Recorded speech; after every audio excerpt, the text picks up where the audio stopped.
When HDMI 1 didn't show up and I was messing around with the connections for a minute, could you imagine how my heart was beating because it was about 3 minutes now before it was time to go live. Hey, what's up friends? Rob here. I want to share with you an experience I had today at a funeral live streaming when I was providing that service. I had some real problems going on with this, and it's going to be a lot of fun to talk about, share with you how I troubleshot the problem, and it was both David and Goliath as how I got beaten up by the equipment and the issues, but also found a way to solve them. And in the end, I'd like to go ahead and pose a question to you through all of this. When you watch this, do you do it differently? Have you experienced these things? I think a lot of what we're going to go through, we as videographers and filmmakers, we as live streamers, we as creatives have come across these problems time and time again. And sometimes you just got to find a creative way to do it. So in that part, I'd like this video to be informative for you, but also a discussion where we can talk about things that I did, that you do, and maybe develop some really great standard practices. I'm going to share with you mine, you show me yours, and we'll get on from it from there. But really, don't show me yours unless it's a camera. It's a joke, guys. So the next thing I want to talk about is this is not a sponsored video. I do a lot of these videos. You guys know that. If you like what you see, if you find my video helpful, please leave a comment and subscribe. Don't forget to go ahead and leave that like too. Send me a cup of coffee through PayPal if you'd like to support what I'm doing, or use any of the Amazon links below to get the gear that you want for yourself. Makes it easy. I'll get a little kickback, but it'll show your support for the channel. Thank you so much. Now, setup. We're going to talk about this. 2 cameras. We'll get into this camera in a second. Wireless transmitters like the one I'm using here. We're using the Kamika XD or XU Quad today, which has 4 of these additional wireless UHF transmitters with microphones built in, or the use of lavaliers that come to this with a stereo out or an individual out. You can do it either way, which 4 out, which is really nice. Individually controlled as well. Of course, we're using Yolobox Pro here. I've got a couple of right angle adapter cords that go straight through to my Vaxis Atom 500, as well as the HCX1 that I'm using. This is a 1-inch sensor Panasonic camera. The HCX2 just came out. I did a really cool video explaining the series, and just recently I did a video, which will be interesting because I'm going to talk about that. But I did a video for this camera as well, giving my 2.5-year or 2-year review on this camera, the HCX 2000. Lots of fun there. When we look at the setup, we're going to find that it's pretty standard, what you might use or experience yourself. Wireless audio, a wireless video transmitter, stuff like that. So what was the problem that I encountered? The main problem, there were 3 problems today, but the main problem was 33 minutes into the video, the live stream, my audio started clicking. It was an interference clicking, and I have discovered where that interference came from, and I'll tell you about it. The second problem was 5 minutes before I was supposed to go live, my HDMI 1 died. Although it was plugged in, everything seemed like it was working right, it died. There's a problem that was associated with that. In this configuration, notice I don't have a field recorder anywhere. I run my audio straight into my main camera. That camera will always be HDMI 1 on yolobox when I'm using it. That main camera could change between these 2 cameras that I'm using right here, it doesn't matter, or any other camera I want to use. In this instance, the audio was supposed to be pulled specifically from HDMI 1 and the SD card video that I was using as a waiting room video. I had a total of 3 microphones in use today, 2 on the podium and 1 on a speaking microphone stand. I was using 1 lavalier mic to get it up the gooseneck, the microphone close to the gooseneck where the handheld mic was, but was secured as well, so they couldn't just take it off. And then I had another mic on the podium just for an ambient sound a little bit further back in case they walked around. And then I had this mic also on the stand. So I had 3 mics. There was no instrumentalist today, so I didn't have to mic an organ or anything like that. But that's one of the advantages of having the Boom XU Quad, because you get those 4 channels. The other nice part is that it's UHF. In my area, it's 500 megahertz, so I've got a 500 megahertz system, and it works very well. UHF, different than digital on 2.4 gigahertz, like this smaller Kamika transmitter right here, as compared to them side by side, you can kind of see. Different licenses, different requirements, so use which one you want. But get the one, if you go analog, get the one that's good for your area. Analog UHF doesn't work everywhere, by the way. You have to have a license in some places. Anyways, on all my tests that came through, listening and all that other stuff, the audio was great. Even during the times that I was checking it during the live stream, It was wonderful. The last time I checked, the audio was 25 minutes into it. I know that because I had a conversation with the funeral home director, and we were talking about the audio, and I had stepped out. At that point in time, yolobox was doing its automatic switching, which I absolutely love. Everything was great. Now, there's another problem that I had. I kind of alluded to it, was that the video from HDMI 1, from my camera 1, went down. And we'll get into that. So now you know the situation. You've seen what we were using. We were in a small room, about 30 people in the room. The room was probably 20 by 50 as far as the rectangular size. And I was about probably 40 feet away from the booth where people were talking, or the podium specifically. They did have speakers that brought down that helped a lot. But what happened when the audio started clicking was that I was unaware of it. And I was unaware of it because one of the first things happened in a chain of events that I should have known better. And that is that I was monitoring the audio from my LCD screen, the screen on the Comica, and the audio levels over here on yolobox. I was not monitoring with a pair of headphones. And why? Simply, I left the house today, it's a rainy day, and I forgot to pick them up. They're right over there.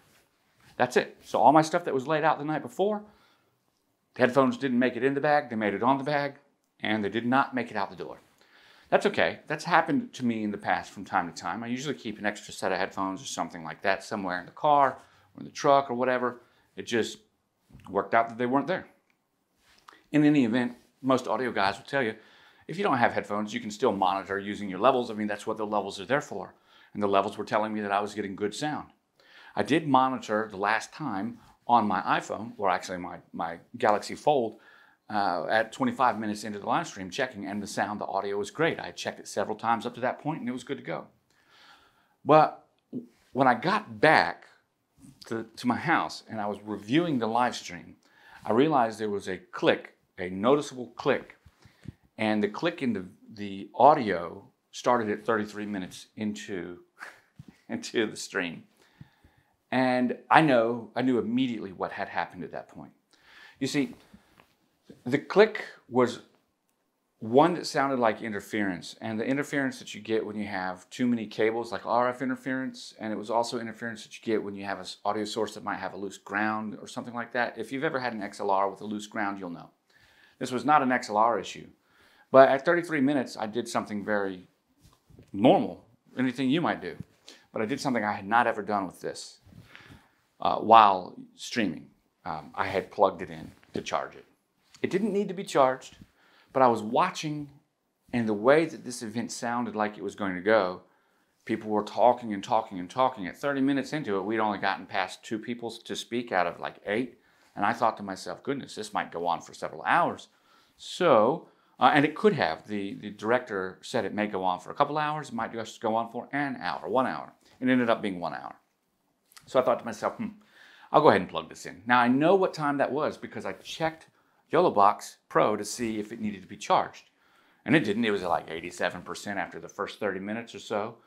And I thought to myself, well, I'll plug it in anyways. And when I did, I noticed the time, and it was 33 minutes of live streaming time. So I plugged it in at 33 minutes, and I plugged that in, and that corresponds directly with the time that the clipping, the chirping, the crackling picked up. So I think to myself, great, no problem. I am always recording internal to my cameras. There's no problem with this. If this is a yolobox problem and it was something that yolobox introduced, it will be after the signal chain is recorded by my internal recording in 4K on my camera. So I can very easily just swap it out and upload a new video to YouTube. Done. Well, upon listening to this audio, nope, it was recorded in camera, which means that it came from this recorder and it was not there prior to plugging in. So now we've got another problem. It's not anything that's passable, it's bad. What do? You use the other audio source that you've got. The only problem is this audio source isn't really as good as the other one because I didn't have any camera, I didn't have any equipment plugged into it. It was simply recording using the onboard microphone that's right there. Interestingly enough, like I was telling you, just a couple of days ago, I did a video about this camera where I said that the onboard microphone is actually really good. And it is. It's not great. It's not anything compared to a mic or lav mic or something like that. But as far as an onboard microphone goes for a camera, it's really good. And I would say that it's at least as good as this one. The audio codecs are different, but this one's forward facing. And so without a windsock, you can get a lot of wind over it. The way they built the one in that one, it's on top. And because it's on top, it's just doesn't become affected by the wind as much, but you get more handling noise. So I wouldn't recommend using it, but what do you do in a case where that's the only good audio that you've got is the on-camera audio from a camcorder? Now, if you were unaware, camcorder manufacturers, even if they make cameras, they do make their camcorders different. And I had a gentleman talk to me today through text message while I was working on this stuff. He had a question, actually it was email, but he had a question. He was like, hey, you know, don't you think something about autofocus for the camcorders? Like, well, don't you wish Panasonic would come out with that phase detect for the camcorders? And they probably will. And I'm like, yeah, I do. But I've never had a problem with my autofocus on my camcorders from Panasonic.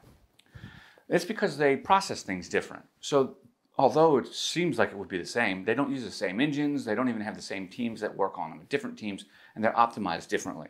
So face detect on your camcorder has always worked well, which was always strange when I would use Panasonic cameras. It's weird. In any event, I'm happy Panasonic got to the S5 or got to the new phase detect autofocus. In this case, however, that type of difference in build quality and construction meant that that microphone is much better than what you would expect it to be. Interestingly enough, because it's pointed up, and I said if you didn't hear earlier, they did have a speaker system in there. It's a funeral home, a really nice one. And they have inbuilt speakers. They don't have PA systems and stuff. So I was close enough to be able to get some speaker sound that picked up. That probably saved me. Oh, by the way, whenever I have a camera that I'm not actively recording on, I just set it to auto on the monitoring section for the audio. So it was just on auto. And in the end, I was able to bring it into Audition, get rid of some noise. There were some trucks and things that went on the outside and things like that, and able to use it. However, in Audition, I was not able to get rid of the click using the declick under all those tools. It just didn't work. However, remember that first part of the audio? This is about an hour stream, so the first half was good to go. Well, in that instance, I just began to slightly blend my fixed audio for the last half in with the first audio and just kind of phased it in over time so that by the time we got to the part where the clicking began, the audio from this camera was completely gone, the audio from that camera was there, and the likelihood that you would have even noticed, well, hopefully it's subtle enough that you would not have noticed. Okay. So that's how I fixed the problem. What could I have done in the first place? I could have had monitors. I could have my headset. But even though I would have had my headset, I still would have had a couple of moments where we would have had audio that was incorrect because it would have taken me just a minute to find out that it was doing or however long it took me while I was monitoring. In any event, I feel like I still would have replaced the clip because I would not have wanted that kind of audio at all. So the other thing I could have done is tested this ahead of time. I should have known. Now, it's not normal that it would have a problem, but it did have a problem, you see. I've used other wireless transmitters and receivers while charging them, and I have never used this and needed to charge it at the same time.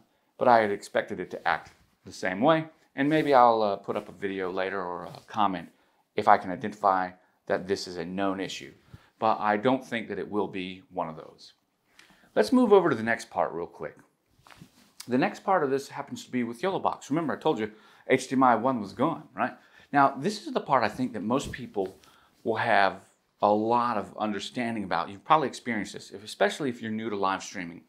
There's another thing. If you are new to live streaming, you may have experienced the issue with the audio and thought it was coming out of yolobox. If you didn't see this after the fact and have those troubleshooting steps, you would likely think that this was a yolobox kind of issue. And I think, especially when I've seen the forums and the types of comments that I get and emails that I get, people are having questions about all kinds of troubleshooting steps. Well, that's why I think that this is relatable, because you've probably experienced something similar.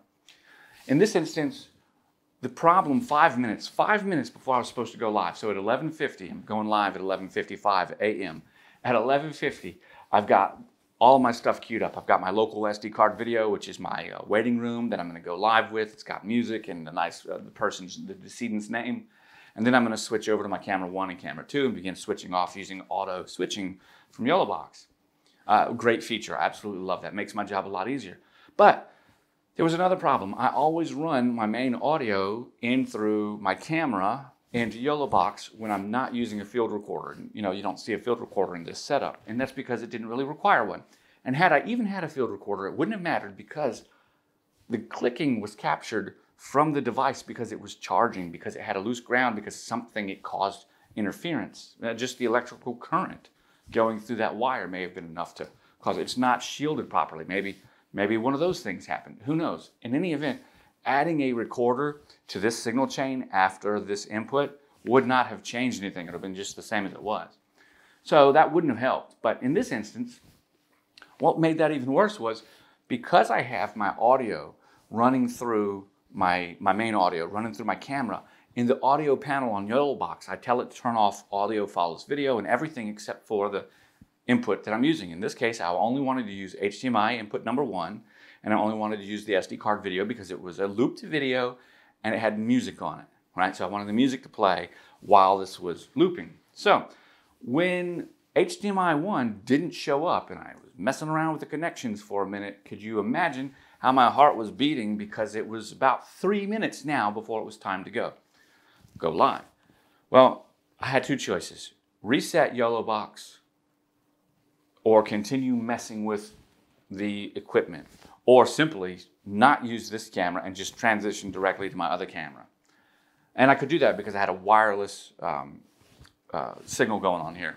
And interestingly enough, at first, when I saw it, it took me just about 30 seconds, 45 seconds to realize that the video input I was seeing, even though it said input 2, even though I recognized they were two separate inputs, inattentional blindness, especially when you're confronted with something you don't expect at the time, confusion happens, and I just didn't see that the actual camera that was affected was this one. I thought camera 2 was the one that was not sending video for the first 30 seconds, 45 seconds. Once I got my bearings about me, I knew what I had to do. Jiggle the wires, disconnect, reconnect, wait. When that did not work, I immediately turned on the audio and turned off the audio from HDMI 1 and turned on the audio to HDMI 2. So I had now HDMI 2, which like we said was on auto for the audio settings, and my HD SD card video that it was using. So I hit go live right at 11:55, and it took about another minute or so before it was time for the pastor to begin speaking. When he began speaking, I transitioned over to the HCX 1500 X2000, this one, and I had about probably 30 seconds to a minute of that audio before I got this camera to work here. And what was the problem? If you've ever experienced this before, you would likely say, oh, there was a problem with the HDMI inputs. There was a problem, there's a problem, there's a problem. Say it with me. It was the cable. That's right. The HDMI cable. These cables are 2 years old. They're right angle cables. They're about 1.5 feet, 18 inches, so it's more nice looking. And they're right angle. They work with the YC Onion cage very well. And over time, these hard angles have just, I guess, messed themselves up. Now, I should have known that this was going to be an issue. It was just a couple of weeks ago that I threw away 2 of them because they weren't working anymore. I should have trashed them all at the time and then come back and got them. Just bought new ones there, 10 or 12, $15 I think per cable, so $60 in cables. Not a big deal, right? I mean, it's $300 an hour when I do this stuff. So $60 in cables, who cares? But I didn't. And because I didn't, it wasn't until I fiddled with it more after going live that the connection came in. And I was able to see it and begin using it. Now, the strange thing is, when I set the cameras up, it was working properly. And that was when I got there at about 11:30, 11:25, which means that I must have jostled it or something happened that caused it to not work. Like the gremlin jumped out of there. And then I had to mess with it some more. I have been able to, since I got home, recreate the issue where the HDMI does not send the signal and it's because of the junction right here. And if you can see there's a hard angle bend right there, it makes a lot of sense as to why it didn't work. So we've come to the end of the video. We've got some takeaways, right? I hope, if nothing else, that this was relatable to you, right? And I hope that you've been able to see that in this, it would be very easy to think that yolobox was the problem. And if you're not used to using yolobox or working in audio and video, I was telling one of my colleagues about this earlier today, and I was just like, you know, it's always troubleshoot. It's always something when it comes to audio and video. Even when you get it set up, even in here, my lights are set up and my cameras are set up, it's always a little something here and there. That's because things change. Connections don't make the same connection each time. Oxidization can happen, you know, like the old Nintendo cartridges, you'd have to blow in them. That was never even the trick. The trick was the contacts were being oxidized and you just needed to put them in and out a couple times. So all of those things come together. The only things that I have found that generally work well are independent systems by themselves. So as an independent system, you turn on this camera. If it's got a battery in it, it works, right? If it doesn't work, you know immediately that this is not, or that this is the problem. It's probably the battery. You do some more troubleshooting. But when you start using integrated systems, where you're using a hub device that is collecting everything from all of the inputs, that's also doing a specific role of program directing, right? And then you've got wireless video and wireless audio and 2 separate cameras and lights and then 4 or 5 microphones or things like that and a charger. Those different systems, the likelihood that there can be an error increases. And so you have to be ready to troubleshoot. It's easy to blame yolobox. It's easy to blame the ATEM Mini. It's easy to blame the Atom XCast. It's easy to blame OBS, right? But the reality is all of those hub devices are hub devices. They're really only interpreting the signal that they get. And here, the signal that it got today was totally user error. I was able to deliver something beautiful to my client, and I texted them so that they would know and had it fixed within about 4 hours. It took forever to upload. It just does. It's a weekend and YouTube doesn't prioritize, you know, an hour-long upload. In any event, I hope that you guys found this information helpful. I'd love to hear what you have to say. You've heard how I did it. How do you do it? If you have any suggestions for me that you might like to think that I could use, I'd love to hear them down in the comments below. I want to thank you for watching. Remind you to hit that like button, smash that subscribe button, send me a cup of coffee through PayPal if this was helpful. Get one of these through Amazon. And please, if you have any questions, you can text me, email me, and I'll see you on the flip side. Thanks for watching.